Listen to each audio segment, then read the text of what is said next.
Halo, assalamualaikum warahmatullahi wabarakatuh. Selamat datang kembali di channelnya Pekerja Migran Indonesia. Kawan-kawan semuanya, bagaimana kabarnya ini hari? Semoga baik-baik saja di dalam lindungan Allah SWT. Amin. Dan pastinya dijauhkan dari mara bahaya, dijauhkan dari orang-orang yang jahat, dan juga dijauhkan dari barang-barang yang jahat. Oke, kali ini kita bakal bahas sebuah kasus. Sebenarnya banyak banget cerita-cerita ya yang diberikan kepada aku, namun satu-satu aja kita bakal membahas ceritanya. Dan sekali lagi, cerita ini enggak bermaksud membuli orang yang bakal kita bahas ataupun orang yang menceritakan kepada saya tentang kisahnya ya. Namun jadikan ini adalah pelajaran bahwa kawan-kawan, adik-adik yang mau kerja ke negara Hong Kong, penting banget Anda untuk berhati-hati. Anda tidak tergiur dengan orang-orang lama yang mengajak Anda untuk overstay ataupun mengajak Anda untuk paper atau menjadi paper atau meminta suaka di negara ini. Bagaimana dengan ceritanya? Kan simak videonya sampai habis hanya di channel ini. Dan ini adalah ceritanya. Oke, di dalam cerita ini kan harus mengenal 3 tokoh ya. Yang pertama panggil aja Mbak Rara, yang kedua Mbak Ira, yang ketiga adalah Mbak Nda. Jadi ketiga tokoh tersebut ini bakal kita bahas. Oke, Mbak Da ini temen aku. Jadi dia yang menceritakan pengalamannya membantu temen yang terkena kasus karena overstay. Nah, bagaimana dengan ceritanya? Kan kawan simak nggih. Kemarin ketemu sama Mbak Da dan menceritakan bagaimana pengalamannya membantu temen 2 yang overstay di negara Hong Kong ini. Mbak Da ini ketemu mereka di sebuah agensi, dan Mbak Ira ini sudah lama overstay di negara ini dan kerja di restoran daerah Wance sana dengan gaji sebesar 10.000. Kan kawan, gaji 10.000, ingat, ini belum membayar kos-kosan 2.000 lebih, 2.500, bahkan sampai dengan 3.000. Kemudian uang makan dan uang kalau ada apa-apanya, contoh ia sakit ke dokter kan pakai uang pribadi. Ini belum masuk semuanya. Jadi 10.000 itu tidak utuh nggih, untuk keperluan banyak banget. Oke, ini Mbak Ira. Kemudian yang ketiga Mbak Rara, overstay selama 1 bulan setelah pas ia diputus kontrak oleh majikannya atau diinterminate ya. Oke, Mbak Da ini menemani Mbak Ira, yang dimana Mbak Ira ini sudah hampir 1 minggu lebih ia ditangkap oleh Pak Pol. Sebelum ia ditangkap sebenarnya Mbak Da ini bilang sama Mbak Ira, Mbak Ira, sampean itu sudah mendapatkan majikan atau kerja di restoran dengan gaji yang lumayan, kerjanya enak, nggak terlalu ngoyo-ngoyo banget kerjanya, atau Anda istilahnya nggak bingung-bingung mencari kerjaan. Sampai itu kalau minggu hati-hati keluar, kalau nggak ada keperluan yang mendesak banget, di rumah saja istirahat yang cukup. Nggak apa-apa lah Mbak Da, kan aku terbiasa seperti ini. Hari Minggu banyak mbak-mbak Indonesia kok yang libur-libur, nggak mungkin Pak D bakal nangkap aku atau tahu. Kan banyak banget mbak-mbak Indonesia. Oke, tapi sampean nggak tahu kan kalau polisi ini bisa saja menangkap Anda dari Hong Kong ID Anda, atau bahkan Anda tidak membawa pun ini bisa ditangkap. Alah, nggak mungkin, udah tenang aja lah, nggak usah ikut campur. Oke, nah kemudian hari Minggu Mbak Ira ini keluar sama temennya sesama overstay, jalan-jalan ke Mongkok untuk membeli barang. Nah, di situ ia berpapasan dengan patroli atau petugas patroli atau polisi. Petugas itu langsung memanggil, Cece sini, Hong Kong ID tidak ada. Akhirnya langsung ditangkap itu hari dua-duanya. Nah, seminggu kemudian langsung telepon Mbak Da, Mbak Da, aku ditangkap. pas aku neng gini mongkok, pas aku di mongkok mau beli barang. Kan sudah aku bilang kamunya nggak usah pergi-pergi. Kamu tuh di sini sudah enak, kerjaan juga ada, gaji sudah ada. Ya nggak usah pergi-pergi. Tapi kamu ngeyel, iya maaf Mbak Da. Mbak Da bisa bantu aku nggak beliin makanan dan juga kasih aku uang. Ya udah, minggu aku jenguk. Akhirnya Mbak Da ini datang sama temennya Mbak Ira. Nah, temannya Mbak Ira ini bernama Mbak Rara, yang dimana ia ini juga overstay selama 1 bulan. Jadi mereka berdua ini tinggal di dalam satu building house. Ya, mereka berdua. Tetapi bedanya Mbak Rara ini diputus kontrak atau diintermit oleh majikan, kemudian paspor dan Hongkong ID-nya itu hilang katanya. Akhirnya dia itu terpaksa menjadi overstay selama 1 bulan. Nah, Mbak Da ini sudah bilang sama Mbak Rara, Mbak Rara, kita mau menjenguk Mbak Ira ini di Satin lantai 3. Tetapi karena Mbak Rara ini tidak memiliki Hongkong ID dan juga paspornya tidak ada, Anda overstay selama 1 bulan, gak usah ikut masuk. Anda tunggu di luar saja. Jadi aku nanti bakal masuk ke sana dan memberikan uang serta makanan. Aku gak masalah karena aku kan ada majikan. Aku kerja secara legal di sini. Jadi tidak ada masalah ketika aku nanti memberikan uang atau makanan. Kalau Mbak Rara ini kan overstay, jadi tunggu di luar. Kamu tuh cerewet, udah ikut aja. Kamu gak usah ikut campur, kamu ikuti aku aja dan jangan cerewet. Tetapi Mbak Rara tetap ngeyel pengen masuk. Oke, karena dia ngeyel, udah Mbak Da ini membiarkan saja Mbak Rara ikut. Oke, selepas itu mereka melaporkan bahwa pengen jenguk temannya yang bernama Ira, nomor ini. Nah, akhirnya sama petugas diajak ke lantai 3. Kamu kenapa menjenguk temanmu? Saya membawakan makanan, dia minta makanan dan juga sedikit uang. Oke, sini, kamu ada Hongkong ID? Ada, saya ada Hongkong ID dan saya ada majikan. Oke, kamunya ada? Ditangkap. Ya, ditangkap, kemudian ditahan sementara dari pagi sampai sore. Kemudian yang Mbak Da ini karena dia masih kerja secara legal, akhirnya diantar di lantai 3 daerah Satin penjara sana. Di lantai 3 ia ini dibantu penerjemah orang Indonesia untuk berbicara. Mbak, kamu mau kesini mau ketemu siapa? Temen mau nganter ini. Oh, diajak ke lantai 3. Di situ di bawah itu banyak banget mbak-mbak Indonesia di sana. Ada kasusnya bermacam-macam. Nah, satu yang menjadi perhatian Mbak Da ini, akhirnya dia bertanya sama si petugas penerjemah tadi, Pak, itu kok ada Mbak Indonesia yang membawa anak ya? Kasusnya apa sih? Oh, kasusnya Mbak ini dapat paper di negara ini, namun ia kerja secara ilegal di sebuah restoran. Oh gitu ya. Kok bawa anak sih Pak? Iya, soalnya ini anak hasil berhubungan suka sama suka dengan majikannya. Karena dia sudah hamil, akhirnya si majikan ini tidak mau membiayai anak tersebut. Nah, Mbak ini akhirnya minta suaka di negara ini.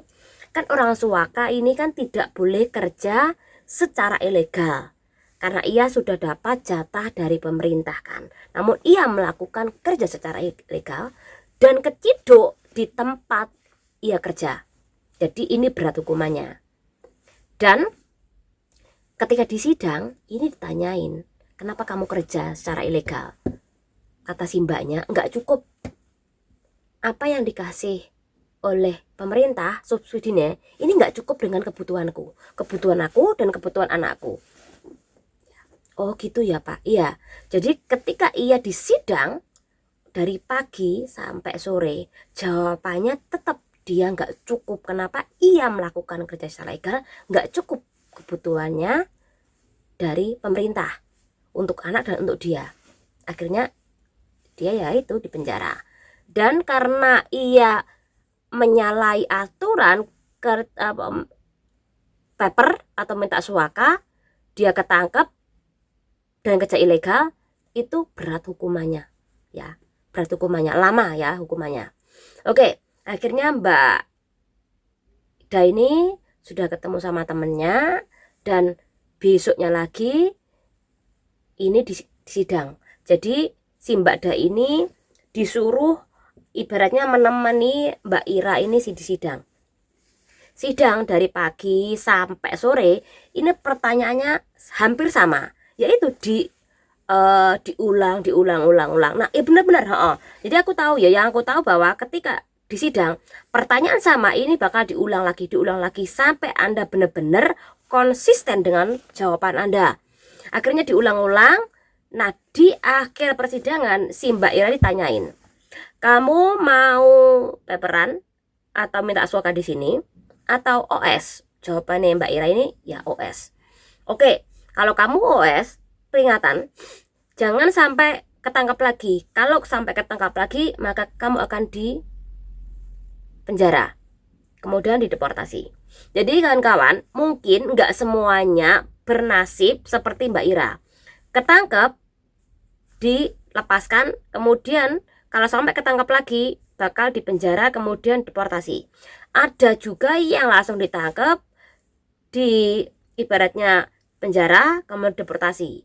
Jadi nggak sama antara orang A dan orang B. Kalau kawan-kawan memiliki pengalaman atau mungkin temannya memiliki pengalaman, nanti nggak sama loh Mbak ya. Setahu aku seperti itu. Oke, kemudian yang Mbak Rara ini, cerita Mbak Ira sudah selesai ya. Yang Mbak Rara ini karena ia kehilangan paspor dan juga ia ini kehilangan Hong Kong ID, maka di sidang si Mbak Rara tanyain, kamu mau overstay atau mau balik Indonesia? Jawabannya Mbak Rara adalah, aku mau balik di Indonesia. Oke, kalau kamu mau balik di Indonesia, silakan datang ke tempat KJRI. Ini untuk meminta surat perjalanan laksana paspor. Ya, di sana minta, kemudian nanti laporkan kembali.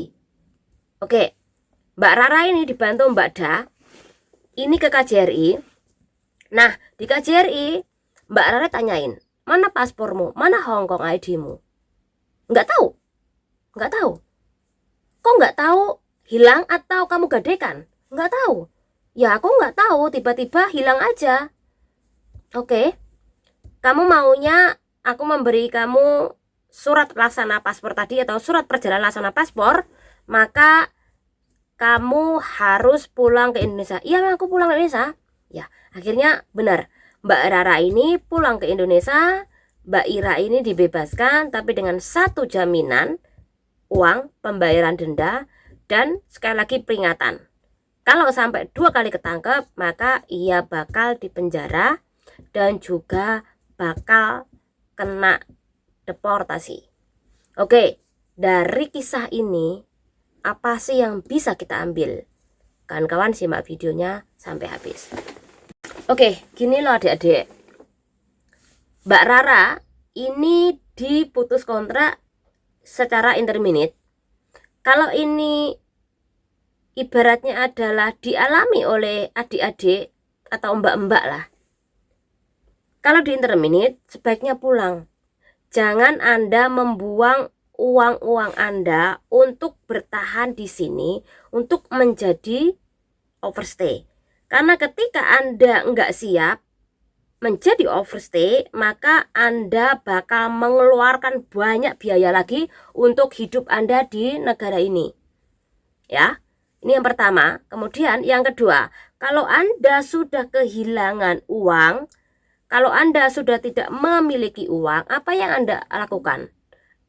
Banyak di luar sana mbak-mbak ikut jaringan jual narkoboy. Ikut jaringan yaitu pencucian uang.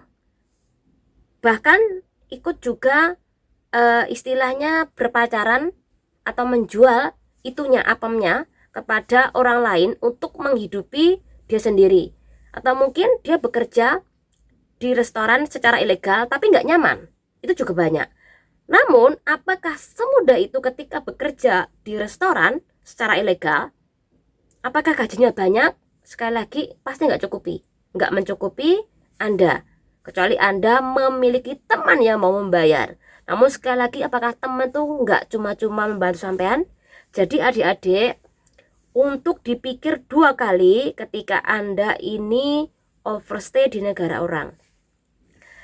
Dan yang ketiga, untuk Mbak Rara, Anda sudah tahu nih, istilahnya adalah overstay.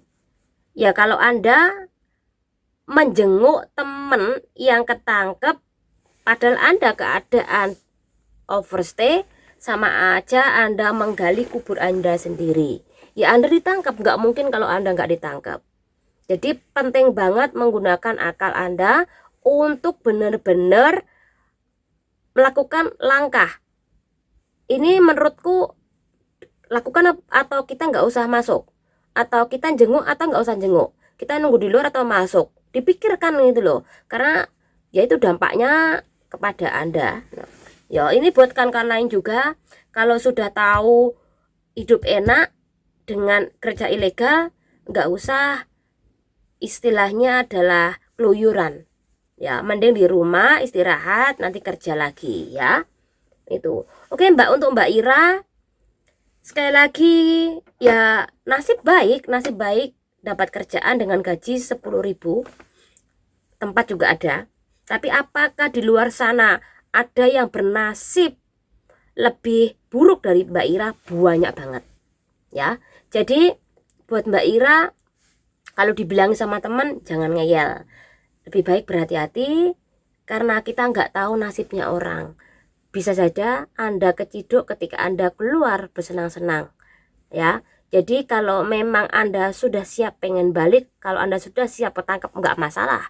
Namun kalau Anda belum siap, nggak usah keluar, karena Anda memiliki gaji yang cukup, kerjaan yang mapan ya. Intinya berhati-hati buat kawan-kawan semuanya, berhati-hati buat adik-adik semuanya. Kalau Anda diputus kontrak, pulang, itu lebih baik. Kalau Anda kerja secara ilegal, setiap hari Anda di dalam bayang-bayang ketakutan, trauma jantungan kalau ketemu Pak Polisi. Kenapa kok sampai Mbak Ira ini sampai dipanggil ke Pak Polisi? Sini. Hongkong ID-mu mana? Jelas karena ia tidak memiliki Hongkong ID, ataupun dia bisa memakai Hongkong ID yang sudah kadaluarsa. Kok bisa sampai ketahui? Jelas ya, karena di Hongkong ini sudah memakai KTP, itu sudah pakai elektronik KTP ya. Jadi itu akan bunyi ketika Anda ini tidak memiliki Hongkong ID, ataupun Anda Hongkong ID-nya ini sudah tidak berfungsi lagi ya. Jadi kalau Anda nanti santai aja ketemu polisi, pura-pura kita nggak takut, tapi tetap aja ketahuan. Karena apa? Ya Anda bakal ketahuan dari mesin pelacak dari kepolisian. Intinya hati-hati. Semoga bermanfaat buat kawan semuanya. Channel Lili. Wassalamualaikum warahmatullahi wabarakatuh. Bye.